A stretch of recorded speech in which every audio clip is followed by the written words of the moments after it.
The night of August the 17th, on the famous boardwalk in Atlantic City, Darren Barker will bid to join the ranks of Randolph Turpin, Alan Minter, Nigel Benn and Chris Eubank as a British world middleweight champion.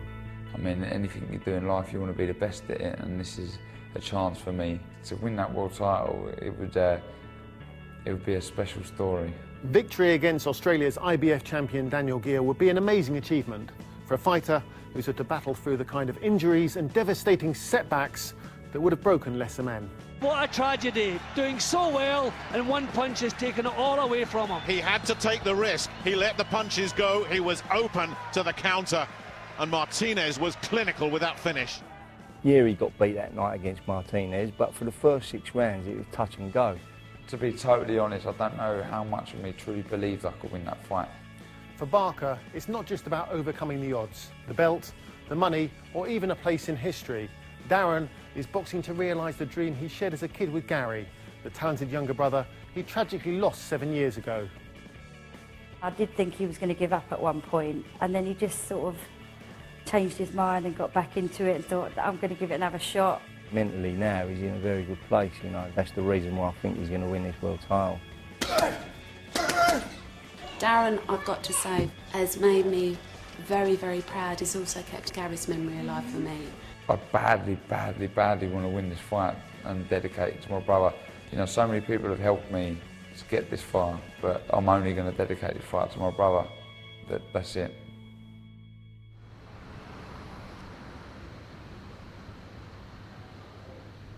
Anything you do in life, you want to be the best at it, and this is a chance for me to become a world champion, one of the best in the division, and a prestigious division that's had so many great fighters throughout history, and it means everything to me, it really does.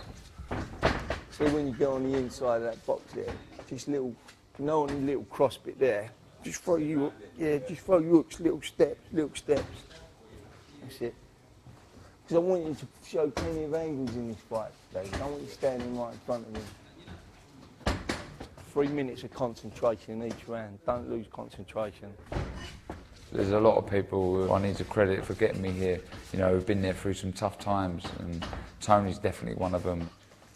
I've been boxing so long now, 18, 19 years, and I've been around the game. I've grown up with it, and you know, maturity plays a big part along with experience, and I know what I'm capable of doing. And aside from winning this fight, which I badly want, you know, to be involved in such a big occasion, it's times like these that you need to savour and enjoy them and remember that, you know, where you are and what you're doing, there's no point getting worked up and too anxious.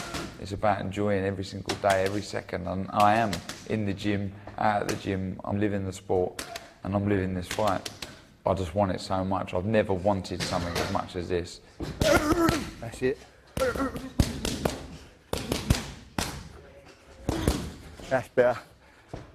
Because that's what I want you to do, a bit of space between you punching and just to close him down, because he'll go back. As soon as you punch, he'll go back. 1, 2 uppercuts, spin off me. Yeah. I'm fortunate to be doing something I love doing, be it as hard as it is.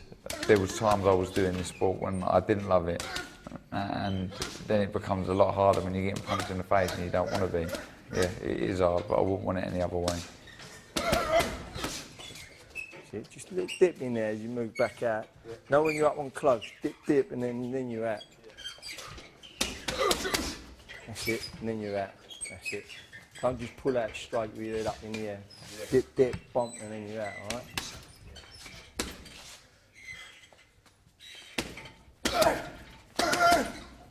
Beautiful, that's it. It's like a cliche, everyone says it all the time, you know, it's the best camp I've ever had, it's the best I've felt, everything's gone to plan, but I can honestly say, hand on heart, that's the case with this. No injuries at all, just feeling mentally and physically in my prime, you know, and I just truly believe it's my time. I feel really good. I mean, still 6.5 weeks to go. And you know, we're just about to start sparring, which is good because usually with the injuries I've had and whatnot, we've always used sparring to get fit, if you like. But now I can go into the spars fit as a fiddle. I mean, I could fight 12 rounds tomorrow if I had to. So now I can go into these spars and practice out our game plans instead of using it to get fit. A lot of times, not just in boxing, in life, you've got to be at the right place at the right time. he's come at the right time for Darren. I believe he's mature enough now, mentally and physically. He's got himself there, and you know, skill-wise, speed-wise, power-wise, boxing knowledge-wise, I just think he's got everything to win this world title. You know, and I'm not taking Gill lightly at all. I know he's a good fighter, Daniel Gill, but I just think Darren Barker will be too much for him.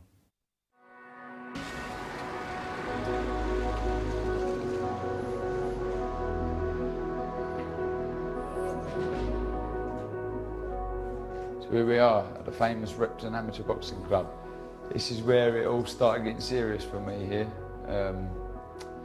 I moved to Repton when I was about 14, 15, and it's a club that's close to my heart, close to my family's heart, and there's a lot of history here, and I'm proud to be part of some of Repton's history. Well, this is the Repton Hall of Fame. It's, any Repton fighter that's represented the country gets on this wall, and I remember when I first walked through the doors at Repton being starstruck by some of the faces on here, and my dad's pictures on the wall, and it was one of my ambitions to get mine on there, and I'd done it, and my brother managed to do it as well. It's always a great feeling coming back here. Some of the memories and epic spars I've had in this ring, I mean, they all come flooding back, all the memories, and it's fantastic to be back. It's the first thing that comes through my mind is Gary. When I walk through this door, the memories we shared together, and yeah, memories I'll treasure forever. Me and Gary really bonded through boxing. We've become really close, and that's what really hurt when Gary died. Basically what happened the night before, I'd boxed at Dagenham against Paul Samuels, and Gary had been selected to fight for England against Scotland.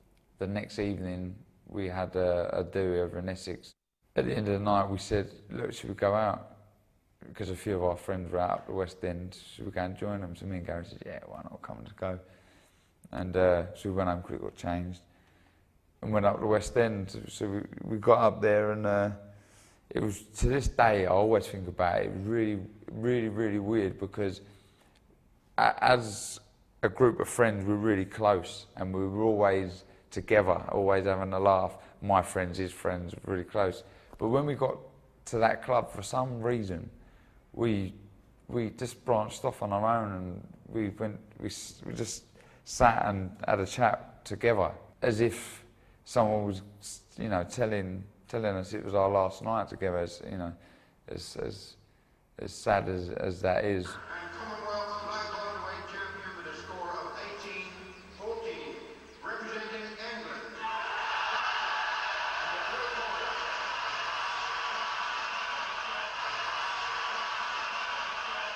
At the time, Gary's girlfriend was in university in Leicester.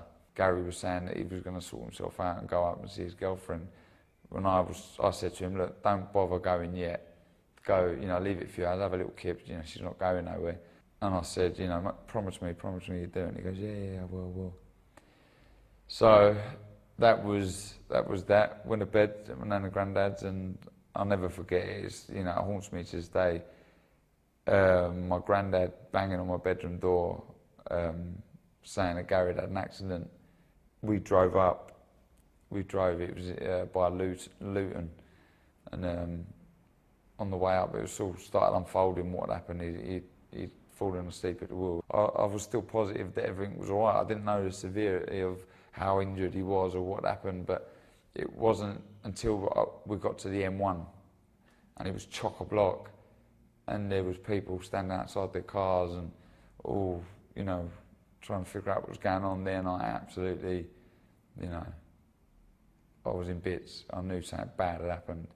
So I remember shooting up the hard shoulder, and yeah, got to the hospital and said who we were, and I remember getting to the little room and my mum and dad were sitting in there, and my dad said, no, he's gone, and that was it. Talking about it now, it's it's difficult, it's horrible. You know, I lost, you know, a brother and a very close friend, and it will affect me for the rest of my life, but what can you do? A lot of people thought that was the end of your boxing journey as well. I did. I thought it was the end. I just couldn't imagine going in the gym, you know, without my brother by my side. I was convinced it was it. I mean, I'd come back to the gym a few months after it happened, and I tried. I think I broke down in the gym. I was in the bag. I was on the pads actually with Tony, and just broke down. And Tony said, "Look, you know, you can't do this at the minute. Just take some more time out." And I did, and it was a horrible time for me, you know, for the whole family. But for me, I completely went off the rails, you know, and finally pulled myself together. He was special. He was a real special fighter, naturally talented, gifted fighter who the boxing game misses him. And I know in tough fights, and I couldn't have done it without him. It feels as if the opponent was fighting two of us, you know, me and my brother at times. And he does carry me through some difficult times, and I badly want to win this fight and dedicate it to my brother. You know, so many people have helped me to get this far, but I'm only going to dedicate this fight to my brother. That's it.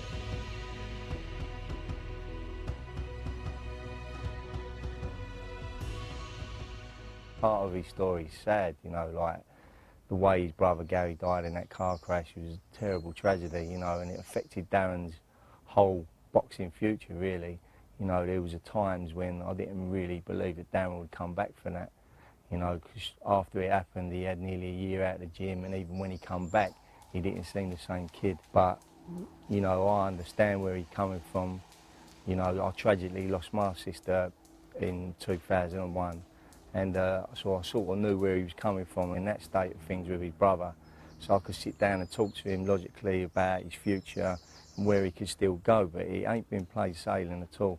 My sister Tina, who was a great inspiration to me, she came to watch all my fights as an amateur, and I believe she's looking over me the same way as Darren believes Gary's looking over him.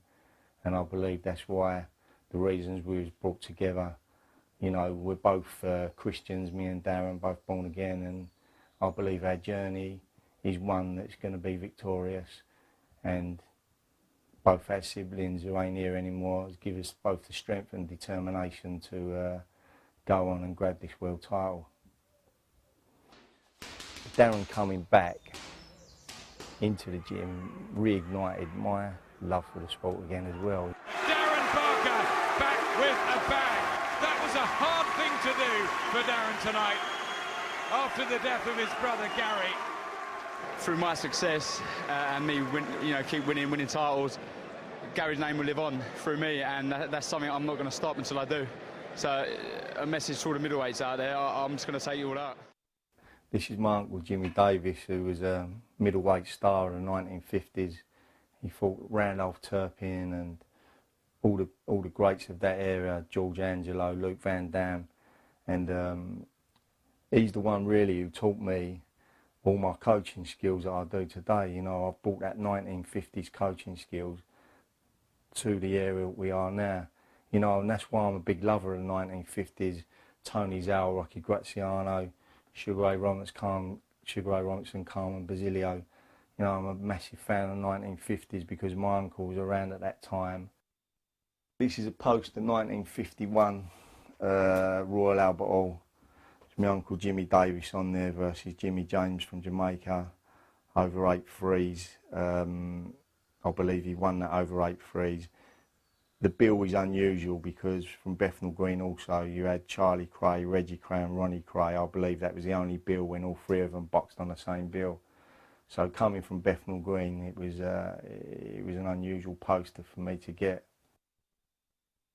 Yeah, that's me as a young lightweight in, I believe it was 1978, and when I was boxing at the Fitzroy Lodge. See, I was super skinny, but I still had my moustache on then. Not my beard, but my moustache. And yeah, I enjoyed my time as an amateur at Fitzroy Lodge with the great Mick Carney. And unfortunately, I never went on to do anything, turn pro. I had a young family and I went into different things. No. Everyone in my family has worked in that gym, Ed.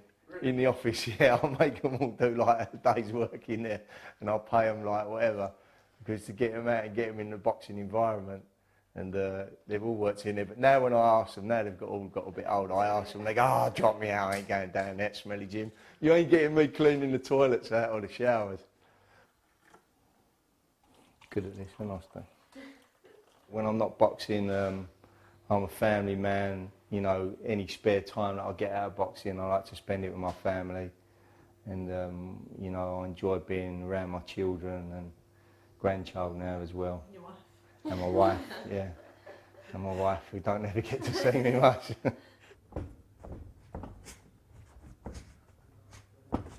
Yeah, that's better.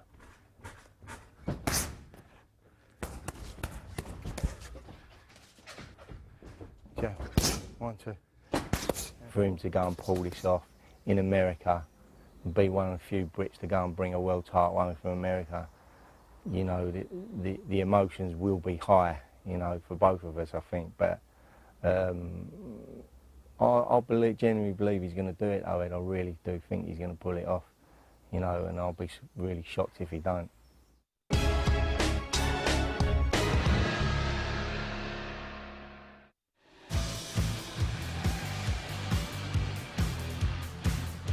Hello, I'm here at the Matchroom offices for the prize fighter, like welterweights weigh-in. I'm here supporting Ryan Taylor and Kevin Mitchell, of course, who's on the bill. And here to do a bit of press and obviously talk about my fight. I'll have something to eat, my weight's good. The barbecue's looking tasty, the chef looks like he's busy down there.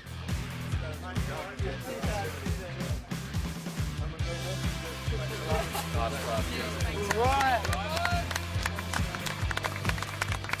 I go into this fight full of confidence, and I know what. Mentally is a big thing as well. It is, it's massive. Have you ever had that done? Yeah, 3 years ago. The superstars here. It's right? yeah, not bad, mate. Look forward to your one. Try and get out there? Yeah, I'm definitely coming. Oh, wicked. Don't swear, you're on Sky Sports.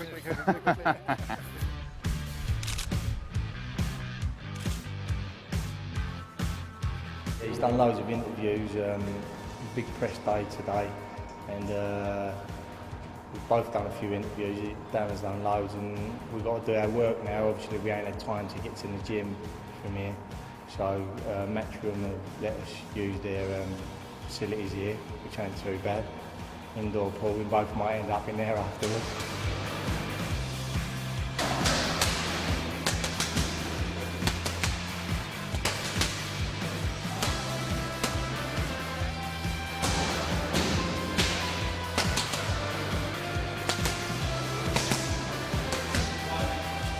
Hot enough in here, isn't it? Yeah, really hot, almost off the sauna. But good preparation for the night when them lights are shining down and you know about it. Do you feel sharp and ready to go? I do. You know, 6 weeks out, feeling fantastic. Can't wait to get in there now. As a professional, I won my first title at the Ali Pali, beating Hussein Osman. So winning the Southern area was a buzz. I remember being over the moon because I made my mark on the pro game then. From there I went on to win the Commonwealth title, which was nice. Obviously winning the Commonwealth Games as an amateur, so it was nice to do the double, if you like.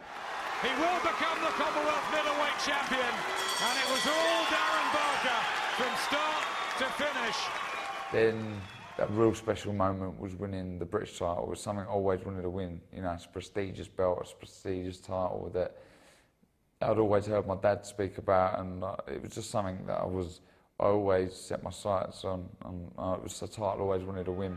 And then I won the European title in a tough fight at Ali Pali, which was an honour, you know, because it was something that Chelsea hadn't been able to do in football, so it's nice to bring a bit of European success. I had to vacate it I think through injury. Then I won it again against Domenico Spada, tough Italian. And then I fought Sergio Martinez for the top crown in middleweight boxing. Fell short. The game plan going into that fight was to frustrate Martinez. There was no pressure on me, so it was to get the crowd on his back and just frustrate him and then kick on in the later stages of the fight. But he done what I should have done, you know, for experience or whatnot, and not fighting at that top level. I didn't execute the game plan. And that was a clinical response, and I don't think Barker's getting up. What a tragedy, doing so well, and one punch has taken it all away from him. There was a lot went on behind the scenes before that fight. And there's no excuses, the better man won. But I didn't care. I didn't care then. My body was falling to pieces. Mentally, I didn't care. I didn't want to fight. And for me, to be totally honest, I don't know how much of me truly believed I could win that fight. You know, I don't know if I was in there just to earn a few quid or what, and then hang my gloves up. I had no interest at the time. I was having a bit of a low point in my life for a number of reasons. And but looking back and looking from what I can take from that fight, the experience is invaluable. It's not been easy inside the ring or in the gym because Yeah. you've had some pretty horrendous injuries, haven't you? Yeah, it's been a nightmare, but thankfully I can say it's all behind me. But there was some real low points, you know. My hips, obviously, the first serious injuries I had that troubled me. In the gym, I mean, when I fought Kerry Hope coming back after doing my arm, I was still worried about injuries. Two of the good guys of British boxing, but two guys that desperately need a win tonight. Defeat unthinkable for both of them. For Barker, it could well spell the end. And for Hope, well, that could spell just a return to the ranks of the also-rans. There's an awful lot on the line tonight. Barker doing a solid job of blocking shots off and then coming back with a right hand of his own. I wonder maybe if the Martinez performance has given him a confidence that he can stand at this level and exchange punches, but that was a good little exchange from him there.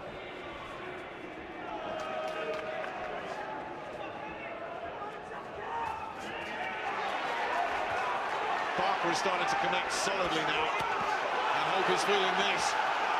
And the crowd is really sensed it as well. It's a good spell, this, for Barker. You know, there's a solid look about Darren Barker tonight. That's not a word they've used to describe him in the past. I'm impressed the way he's standing his ground. He's not being pushed back, and he's always in a position to get real power into the shots.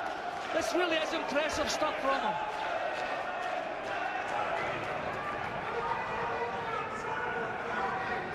Unlike Hope, Barker had a terrific amateur pedigree as well. Something that Hope didn't really have. And Barker being the bully boy and just smacking Hope around. Leo Hope's lost his way. He's not coping with these attacks. I don't know if his lack of experience at his level, but he is a former European champion, as you've said. He's not coping with what's coming at him in the slightest. That round just got better and better for Darren Barker. Hope has been sparring a couple of the guys in the South Wales gym. Liam Williams, the youngster, the unbeaten middleweight, Alex Hughes, and also Nick Blackwell as well. Oh, he's got him! Right hand, nailed!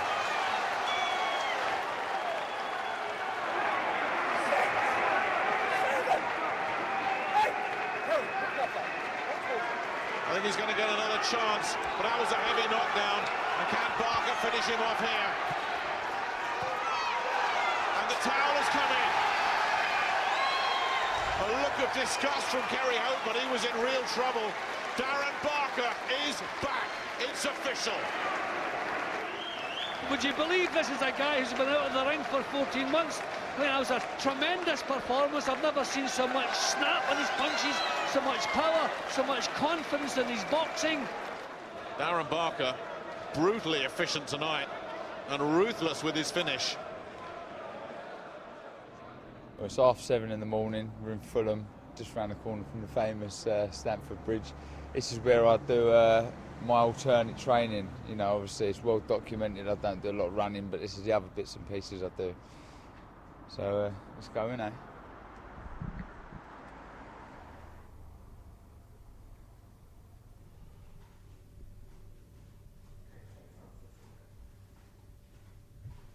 Ultimately, the training that I'm creating for Darren is making him into a lean, mean fighting machine.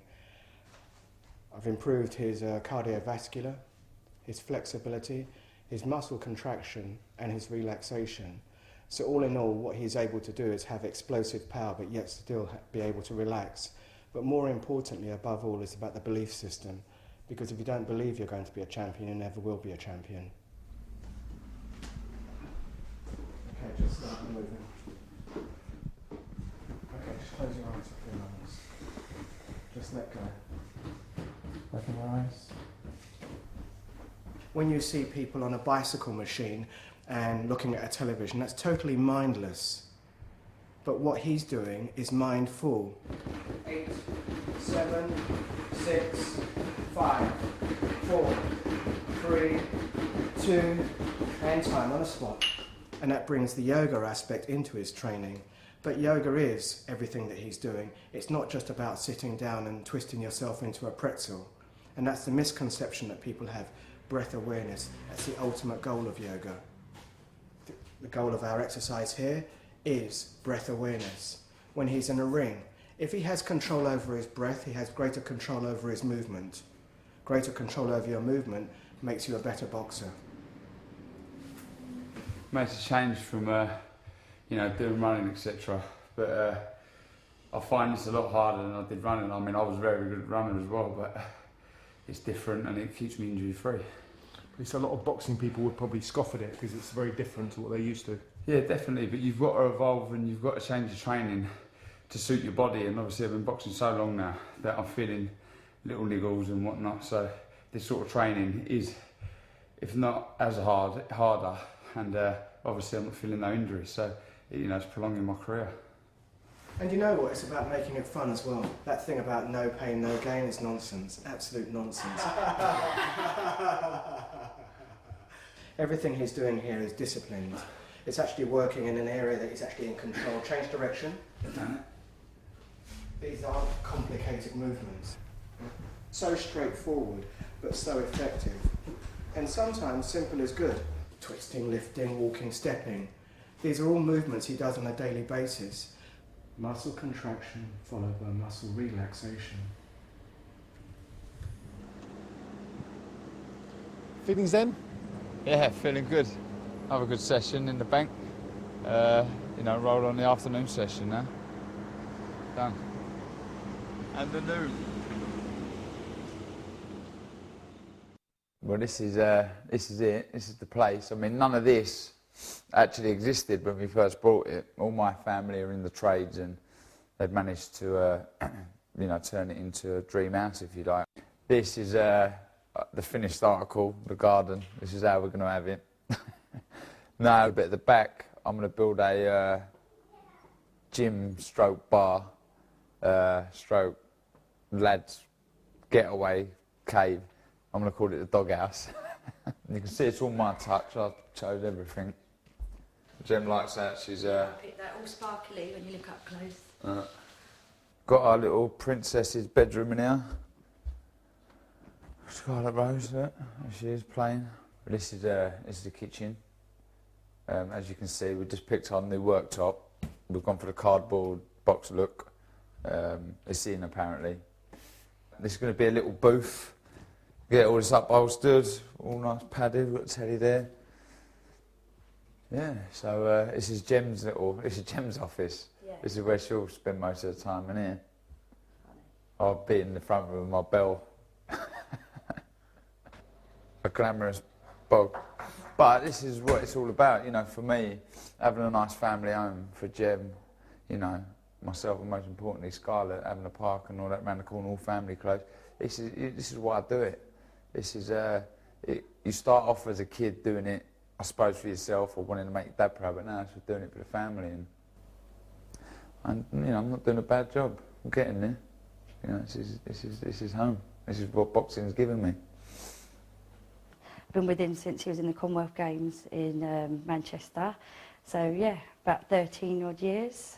Yeah, he's doing really well. It's the happiest I've ever seen him as well, because usually I don't know, this fight, it's just, he's really wanted it, and I think this is his time now. It's perfect timing for him. We've just moved in, got our own place.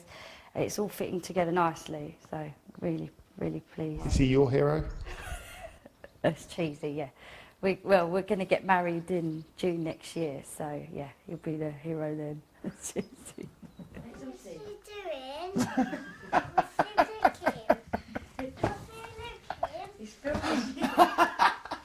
He's not doing nothing.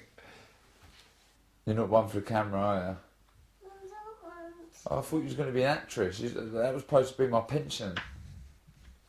You winning an Oscar and Daddy getting loads of money from it. Make me a tea, come on. Make me a cup of tea. What are you laughing at? Scarlett, what's that? What's that on the telly? Can I have a cake, please? No. Can I have a cake? Where's it gone? What? Where's the cake gone? Scarlett, look, the telly's on again. The telly's on again. Oh! Where are they gone? Silly Daddy.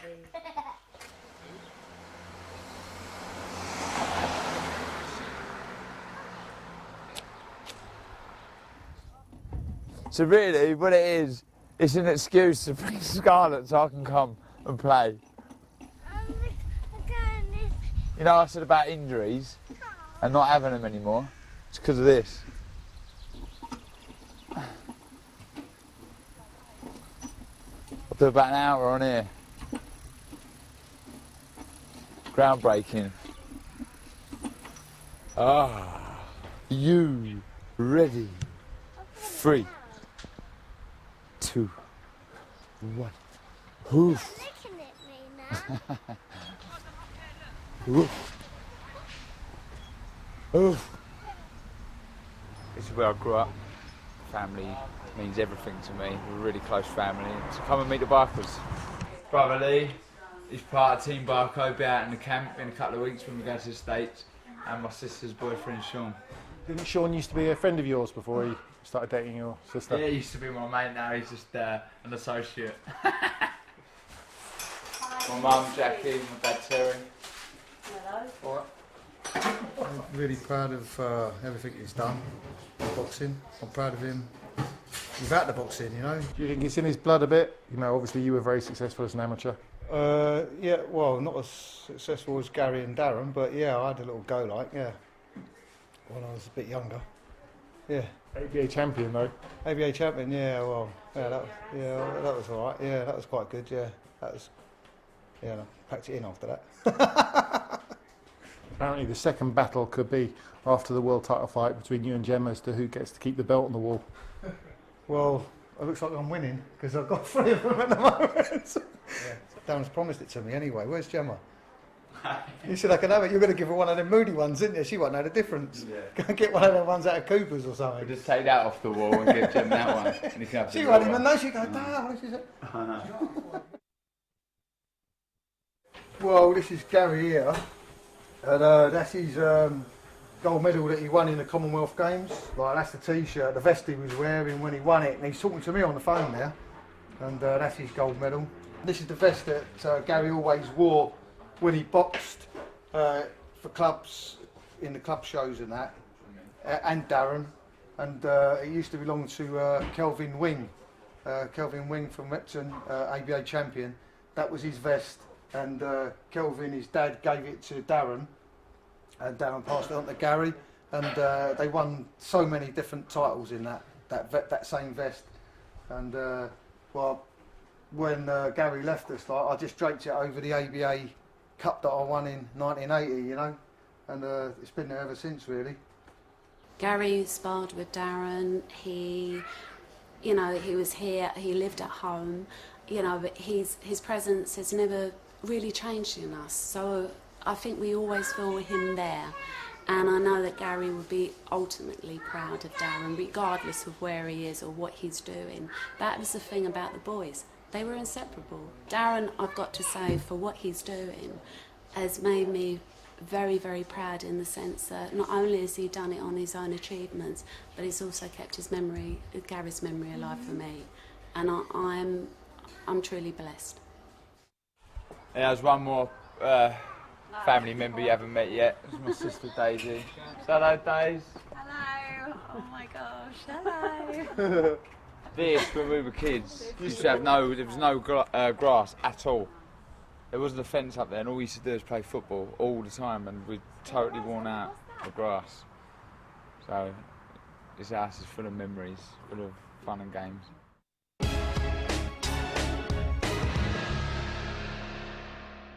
The middleweight divisions through history has been a fantastic one, but now it's actually booming. You know, domestically it's well documented. We've got Mike Moe, Matthew Macklin, and a crop of other fighters coming through. And there's the chance to rekindle the Ben Eubanks era of all them great fighters, you know, Michael Watson, Steve Collins, etc. So we're fortunate, I'm fortunate at the minute to have a great division domestically here in England.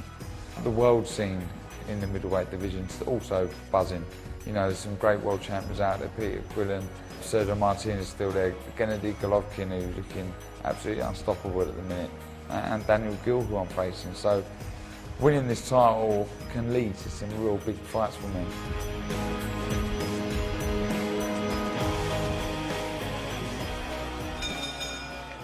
This is not going to be an easy night's work for Darren Barker. He wouldn't expect it at the level he's at. Simone Rotolo may be 37, but he's only lost 3 times. 2 of those were on cuts, and once was a failed challenge on the European title when he lost a split decision in Germany. Yeah, on paper he could pose a lot of problems. He's had a couple of breaks in his career, which you wonder about. Did he lose the appetite for the game? Was he injured or what?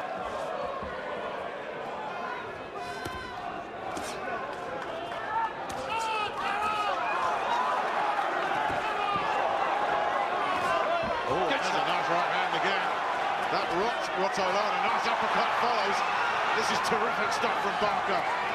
He's got the Italian all over the place. The body shot finished him off. The uppercut was a beauty, Nick. Beauty. He's up at 7. And how much more of this does he want? Oh, another right hand getting through, snapping the head back. And there's one of those swinging right hands, Rotolo. Seems to have an awful lot more other than that. But if one does land clean, it could be interesting. Barker very much in a comfort zone here. Oh, he's now up on the ropes. This is a tough customer. He hasn't come here just to roll over. Well, we question his ambition. Well, I think he's proving there. He's standing to take a good solid shot from Barker, comes back with his own stuff. There's a rush hand rocks in, and Rotolo hanging on. Now that's where that punch landed. That's what boxing's all about. It's where it's landed. That's taking the legs away from him. Rotolo What more will do? really well to hang on there.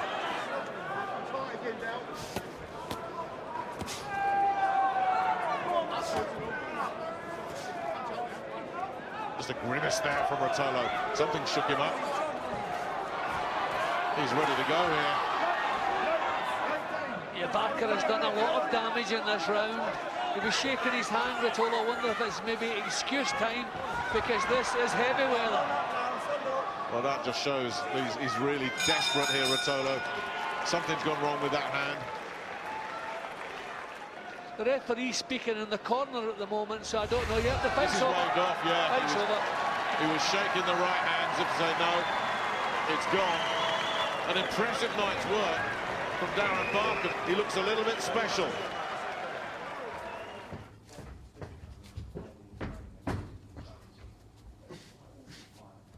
I've waited all my life for this title shot, so 10 minutes ain't going to work waiting for a sparring partner. Tony, professional boxing's all about 3-minute rounds, but not for Darren. No, he's sparring 4-minute rounds at the minute. He's been working on 5-minute rounds on the pads, And we dropped into 4-minute rounds on the sparring now, but he'll do 4-minute rounds with 30-second breather, which is all right for him, but ain't too good for a sparring partner. Yeah, you go. Yeah, he's on Ramadan, isn't he, in a minute. Can't take any water. He's loaded up at 2 in the morning. We call him the camel. Loads up at 2 in the morning on the food and the drink, and he's all right in the daytime.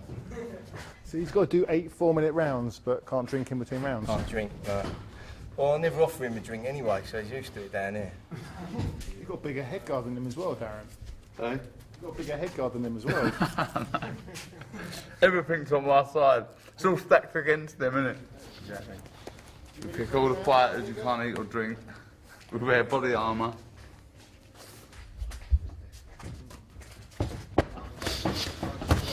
Yeah.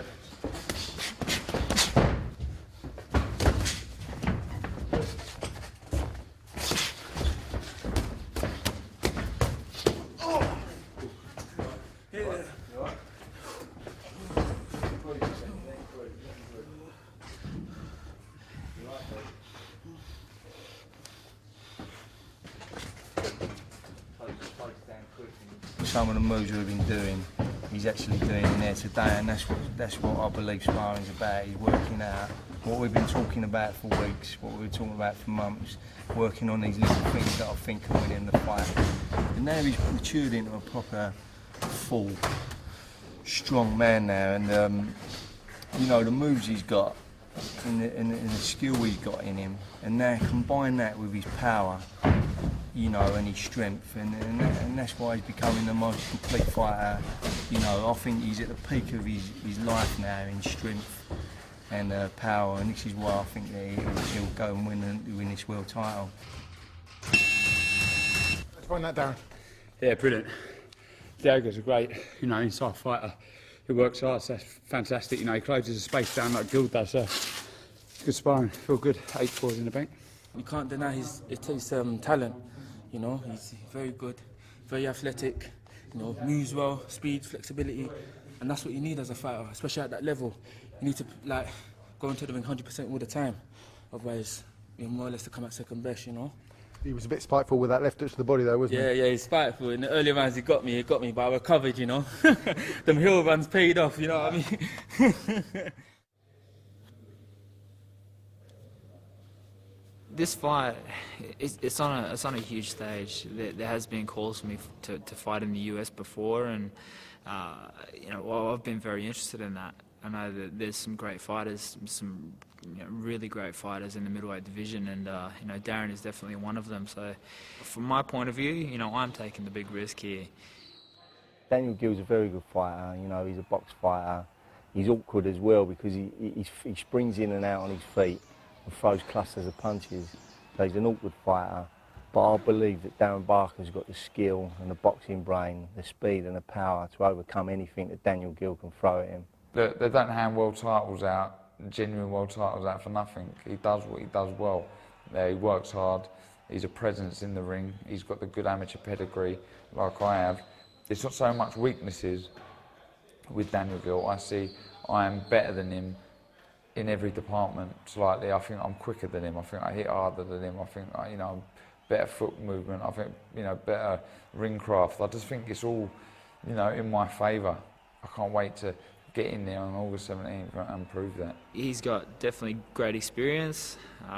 You know, he is a boxer. You know, I've seen him fight many times, and he moves well. He boxes well, and he thinks throughout a fight. At this stage, I think he's underestimating me as well. You know, they're looking at me like I'm probably the weaker of the middleweight champions at the moment, which, you know, I'm happy with that. They can believe that as much as they want.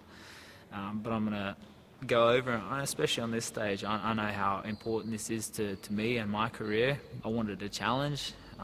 Barker is definitely a great challenge. He is the type of guy that, you know, it's a massive opportunity for him as well. So he's going to take it with both hands, and you know, I think it's going to be an exciting fight to watch. We know we have to go over and perform and make a good fight, and which I know it will be anyway. I just think that Darren will have too much boxing ability for him. He will have too much power for him. He'll be too big for him. and I just think he can beat him in every department. It's all about winning. It's not about being in there just lapping up and being in a world title fight like I was against Martina. This time it's about winning this title, which I truly believe I'm capable of doing. He walked onto that. What a tragedy. You certainly haven't disgraced yourself tonight, and you can obviously go on from here. I hope so, you know. I'm disgusted, you know, absolutely devastated. Looking back and looking from what I can take from that fight, the experience is invaluable. I take so much from that fight into this fight with Gil, and I can tell you right this second now, I want to win this so much. I'm in love with the sport. I'm training so hard in the gym to try and achieve my ultimate goal, which is to win this world title. Part of his story is sad. The way his brother Gary died in that car crash was a terrible tragedy. He ain't been plain sailing at all. Mentally now he's in a very good place. That's the reason why I think he's going to win this world title. Darren, I've got to say, has made me very, very proud. He's also kept Gary's memory alive for me. He wants to make everybody proud, and Scarlett Rose proud and Gary proud, so he's like a changed person.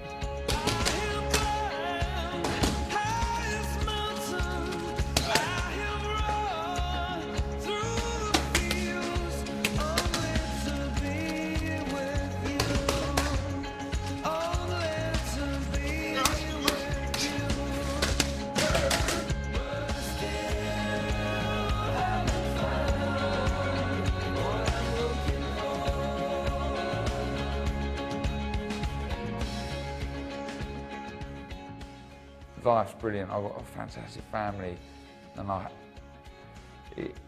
couldn't be happier. I couldn't be happier other than wanting to win this world title. That would really put the icing on the cake, you know. That would just, I could hang up my gloves then. I could live a happy man for the rest of my life.